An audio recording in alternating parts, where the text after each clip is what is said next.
সুন্দর কালারফুল বেলুনগুলো আছে। আর এটা কি বিয়ে বাড়ির অনুষ্ঠান না বার্থডে বলেন তো। আর এই তো এখানে আমি কিন্তু অনেক কাজকর্মে ব্যস্ত হয়ে গেছি বেলুন ফোড়ানোর। আর এই তো বার্থডের কেকগুলো কেমন হলো সেটা অবশ্যই বলবেন। আর বার্থডে আমি বলেই দিলাম। আর এই তো কেক কাটার জন্য সবকিছু ঠিকঠাক করলাম। হ্যালো ভিউয়ার্স, আসসালামু আলাইকুম। মিষ্টি ব্লগে সবাইকে ওয়েলকাম। তো সবাই কেমন আছেন? আশা করি সবাই অনেক ভালো আছেন। আর আমার তো গলার অবস্থা দেখতেই পাচ্ছেন। এই গলা ভাঙ্গা নিয়ে ঠান্ডা নিয়ে কষ্ট করে হলো আপনাদের জন্য ভয়েস দিতেছি। আর এই তো খাবার দাবারের জন্য সালাদ শসা সব কিছু কেটে টেটে ফেলছি। আর এখন হচ্ছে খাবার দাবারের পালা। আম্মু রিকুইন আমরা সবাই খেতে বসে পড়ছি। উপরে বসার জন্য অনেক বলছিল, তাই আমার রুমে নিয়ে এসে আমি খাবার দিয়ে ফেলছি আম্মুরে। আব্বু সবাই খেতে বসছে, কারণ সেদিনকে ছিল অনেক গরম। আর এই গরমের মধ্যে এসব খাবার অনেক যাই হোক। আর এটা হচ্ছে আমার হাজব্যান্ড, উনি কিন্তু বিদেশ থেকে চলে আসছে। আর ওগুলো আপনাদেরকে দেখানো হয়নি।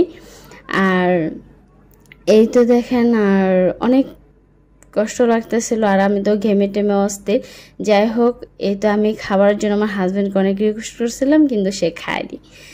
আর এই তো অনেক বেলুন এখানে ফুলায়ে ভুর করে রেখে দিছি। আর এটা হয়েছে আমার ননাসের ছেলে আপুর, আমার হাজব্যান্ডের বড় বোনের ছেলে। আর পাশে হয়েছে ওনার মেয়ে, আমার ননাসের মেয়ে।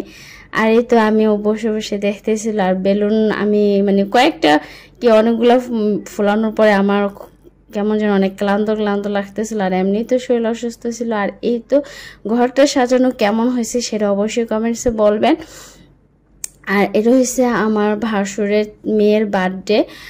আর অনেক মজা করছি, অনেক দুষ্টামি হয়েছে, সেগুলা দেখাতে পারিনি। যতটুকু হয়েছে আপনাদেরকে দেখালাম। আর ঘর সাজানোটা কেমন হয়েছে সেটা অবশ্যই কমেন্টসে জানাবেন, কারণ আমি নিজের হাতে সাজাইছি, বুঝছেন।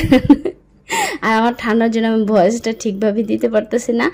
আর এই তো হ্যাপি বার্থডে টু আরোহী। ওর নাম হয়েছে আরোহী, আমার ভাসুরের মেয়ে, জালের মেয়ে, আমাদেরও মেয়ে। তো সবাই ওর জন্য দোয়া করবেন যে ও খুব ভালো থাকে, সুস্থ থাকে। আল্লাহ যেন ওরা সুস্থ নেখায় দান করুক। আর এরকম প্রত্যেক বছর বছর যেন আমরা বার্থডে পালন করতে পারি। আর এতে হয়েছে আমার ভাসুর, আমার জাল ওখানে দাঁড়ানো ছিল। আর ওনার বোনের হাজবেন্ডের কোলে ওনার মেয়ে। তো আরোহী বাবু সোনা ওখানে বসে আছে। আর ক্যামেরাম্যানটা আমি ছিলাম না, আমার হাজবেন্ড ছিল। যাই হোক, অনেক সুন্দর করে ভিডিওটা হয়েছে। আর এই দেখেন টুকটুক করে কিন্তু কেকটা কেটে ফেল। আর এখানে যদি আমি ভয়েস ছেড়ে এমনি দিতাম তাহলে আরো বেশি ভালো লাগতো, কারণ এখানে অনেক চিল্লাচিল্লি হইতেছিল, গান ছিল। আর আমার জালে সবাইকে খাওয়াই দিতেছিল। তো আজকের ভিডিওটা কেমন হলে সেটা অবশ্যই কমেন্টসে বলবেন। আজকে এই পর্যন্ত। আল্লাহ হাফেজ, টাটা, বাই বাই। আর আমার চ্যানেলটা অবশ্যই সাবস্ক্রাইব করে দিবেন। টাটা।